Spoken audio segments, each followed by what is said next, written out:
are tuned into the W Show on Sideline Sports Talk Network and 100.1 FM Kansas City.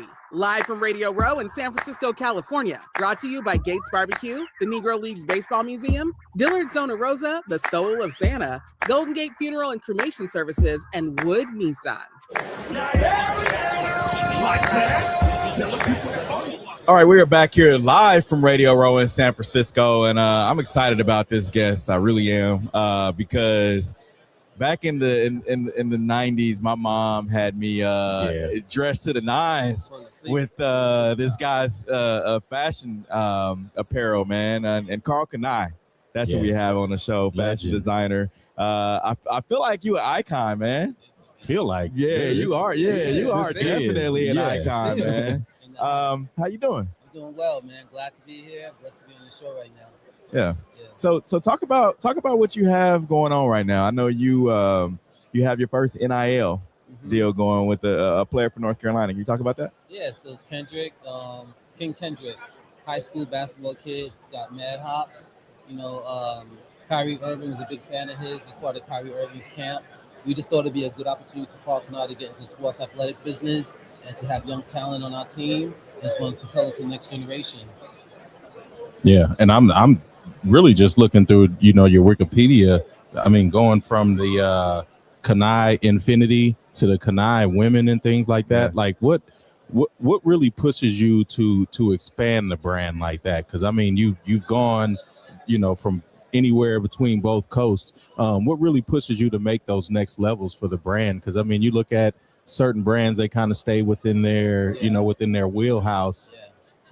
You're taking it a lot wider. Absolutely. I think sometimes people ask you this question. I think you have to fear something in life, and I fear failing. So every day we work up with one goal and one mission to take over.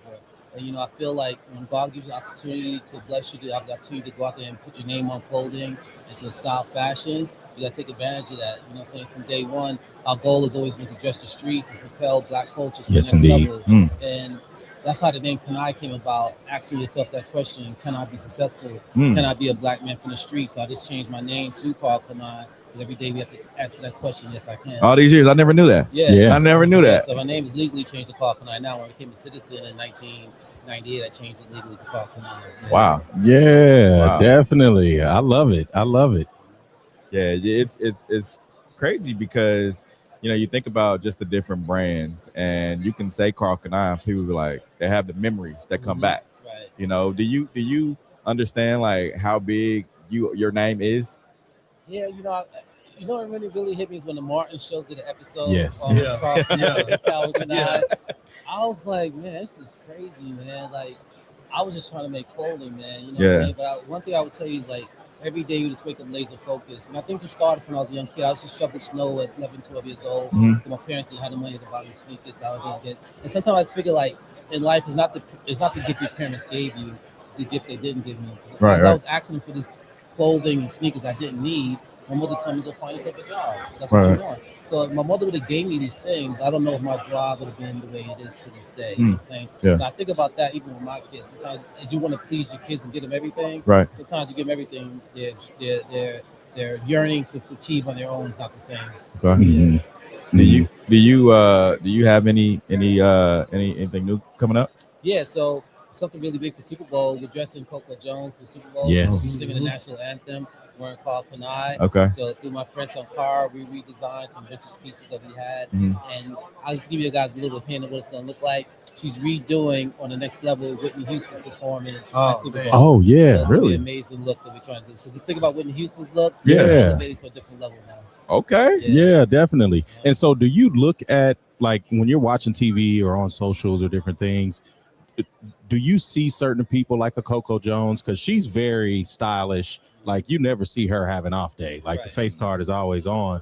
But do you see certain people and then see a billboard and then get inspired for designs or even just like any type of concepts? Absolutely. We're always looking. It's all about energy too. Like even when we started back in the days, like when we had ad campaigns with Tupac, Nas, Biggie, Dr. Dre, Lil Kim, all those artists like that. It was an energy thing that pulled us to those artists, and it's kind of just felt to tone And not only that, when artists mention my name in their songs as well too, that propelled us to want to get in and do collaboration with the artists too. So it's really like an energy thing, kind of feeling out the culture to see what's the best fit for us. Yeah, and then also with that, how are you selecting fabrics? Because I know it's certain things. You know, when you get to the fabric store, you're looking at certain things. Is that the same thing? Like how you feel when you touch it and see it and things? Like how do you go in that selection process? Yeah, I'll tell you from day one, our goal has always been like when we first started, we knew what we had, what the journey was ahead of us. We had to convince guys on the streets that there's an alternative to Tommy Hilfiger, Ralph Lauren, Calvin Klein, Giorgio Armani, and Guess, right? So the only way to do that with our people, you got to be better than them. Yes. You know, because you can't say because I'm black just buy my stuff. That's not what it's about. So when we came out with our first collection back in the 90s, we used the most heaviest fleece you could find on the market, 20-ounce fleece. As Polo them was using 16-ounce, we used 20-ounce. They were using 10-ounce denim, we used 14-ounce denim. Yeah. We started giving brothers the hookups that they wanted. We knew what the taste level of our people wanted. It wasn't out there in the fit that we wanted, but we knew the quality level and the taste level had to be better than what was out there. So to this day, we try to strive for the same thing. Yeah, definitely. And so, because even in the 90s, you really focused on a lot of like colors. I know that was the early 90s. A lot of colors were different things. What do you think you're looking at going into the 2030s? Yeah, you know, it's funny now. What's old is new. Yeah, the yeah, 90s is coming back again now, and you know, it's like 3 decades later, some of the same looks we did back then is coming out, and I understand why. Because this generation say they know nothing about that. They haven't seen it. They haven't touched that culture yet. And to us, we've already seen it already. Bring us back memories. To them, it's brand new. So just resurfacing back over again. Definitely. I was going to ask about your book and where to get the pre-order. How can I pre-order your new book that's coming out? Yeah, so the book is coming out with Scheinman & Schuster. They have a pre-order on Walmart.com. They have a pre-order for the book right there. This book is called Life by Design, and it just tells you can't get a more real story than mine. We didn't go to college. We didn't have any formal training in fashion. We just took our street hustle and just applied it to the business world and stayed laser focused every single day on one common goal.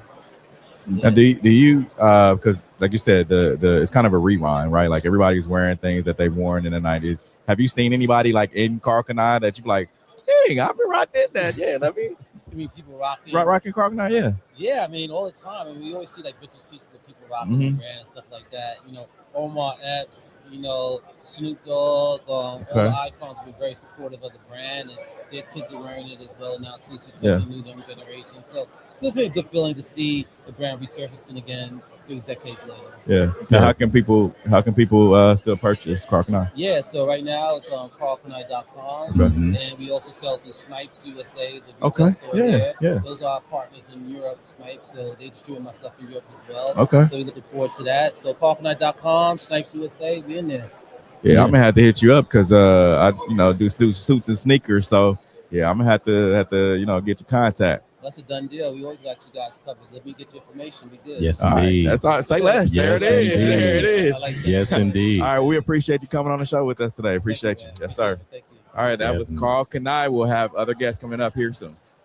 Views and opinions expressed on the W Radio Show by the host, co-host, guests, and call-in listeners are solely the opinions and responsibility of the original source who expressed them. They do not represent the opinions of the W Show, 100.1 FM, One Kansas City Radio, Sideline Sports Talk, Team Wall Street Foundations, or affiliates.